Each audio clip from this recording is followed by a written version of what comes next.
नमस्कार साथियों, आपने देखा होगा महंगाई के साथ साथ बिजली के बिल भी बढ़ रहे हैं, पानी के बिल बढ़ रहे हैं, टोल टैक्स बढ़ रहे हैं, सब कुछ बढ़ रहा है। आपके ऊपर हर बात पे टैक्स पे टैक्स, टैक्स पे टैक्स, टैक्स पे टैक्स, सब चल रहा है। अब क्या हो गया, मध्य प्रदेश इलेक्ट्रिसिटी बोर्ड ने 35 साल के लिए वहां की सारी बिजली का कंट्रोल अडानी के हाथ में दे दिया। अब अडानी साहब तय करेंगे कि वहां बिजली कैसी दी जाएगी, उसका दाम क्या होगा, किस तरीके से वसूली होगी, किसानों का क्या होगा, उद्योगपतियों का क्या होगा, वो अडानी जी तय करेंगे। अब आपने देखा होगा महाराष्ट्र में भी चल रहा है सब मामला। क्या चल रहा है महाराष्ट्र में कि प्रीपेड आएंगे अब बिजली के मीटर। आपके जितने घर में मीटर लगेंगे, जैसा आपका मोबाइल होता है ना प्रीपेड, कि आपने प्रीपेड के 26 दिन के महीने के नाम से 26 दिन के पैसे भरना है और आपको 26 दिन चलते रहेगा। जिस दिन प्रीपेड समाप्त उस दिन आपकी बिजली समाप्त, उस दिन आपकी बिजली वहां काटने की जरूरत ही नहीं है। प्रीपेड मीटर है तो बिजली आपकी उसी मोमेंट में कट जाएगी। और ये क्यों किया जा रहा है मालूम है?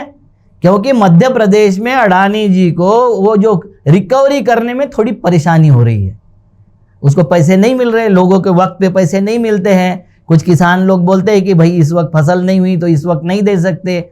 बिजली काटना इतना आसान नहीं होता है क्योंकि लोगों के आंदोलन मोर्चे होना शुरू हो जाता है।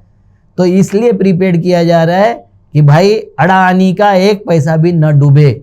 चाहे अडानी 72,000 करोड़ रुपए बैंकों के स्वाहा कर दे, चाहे वो लाखों करोड़ रुपए का लोन लेके और भाग जाए इस देश से, मुझे नहीं पता भागने वाला कब है, मगर जब भाग जाएगा तो मुझे लगता है कि जैसे भगवान श्री कृष्ण गोपियों का वस्त्र हरण करता था, उसी तरह इस देश की सारी बैंकों का वस्त्र हरण हो जाएगा। क्योंकि आदरणीय मोदी जी के पूरे आशीर्वाद से और सारी सरकारों के आशीर्वाद से उसने इतना पैसा ड्रॉ कर लिया है।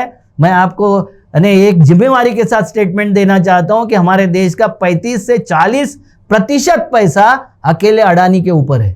अकेले अडानी ने इतना पैसा अपने कब्जे में ले लिया है। तो अभी एमपीईबी प्राइवेटाइज हो गई, वहां के जितनी खामियां थे उसको दूर करके हम एमएसईबी भी उनके कब्जे में देने जा रहे हैं। और ये हमारा पुरुषार्थ है, ये हमारा विकास है, ये हमारे अच्छे दिन हैं, ये हमारा सबका साथ सबका विकास है, ये हमारा फकीरी वाला मॉडल है।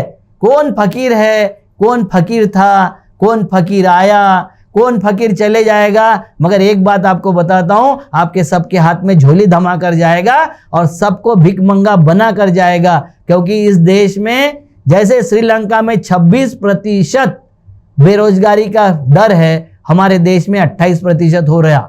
मगर आप बोलोगे कि श्रीलंका में तो इतना बवाल हो गया, यहाँ क्यों नहीं हो रहा है? क्योंकि हमारे यहाँ के किसानों ने, जब कोरोना आया था -24% जीडीपी हुआ था, उस वक्त भी किसानों का जीडीपी +4% था। इसका मतलब जब तक खाने को अनाज है विद्रोह नहीं होता है। अनाज जो है 5-6 साल का हमारे यहाँ भरा हुआ है और किसान अनाज पैदा करते हुए जा रहा है। जैसे जैसे अनाज कम होगा या किसान उपज कम करेगा, किसान खेती छोड़ेगा, उसके बाद ही हमारे देश में विद्रोह होगा।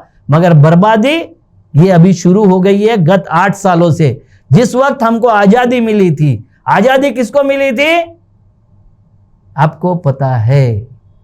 हिंदू हृदय सम्राट 900 सालों के बाद में हमारे देश में आया था और उनको आजादी मिली थी जो इस देश में जनेऊ और चोटी वाला हिंदुत्व स्थापित करना चाहते, उनको आजादी मिली थी। वो आजादी आपकी बर्बादी का कारण बन रही है और आजादी आपको बर्बाद करके छोड़ेगी। नमस्कार।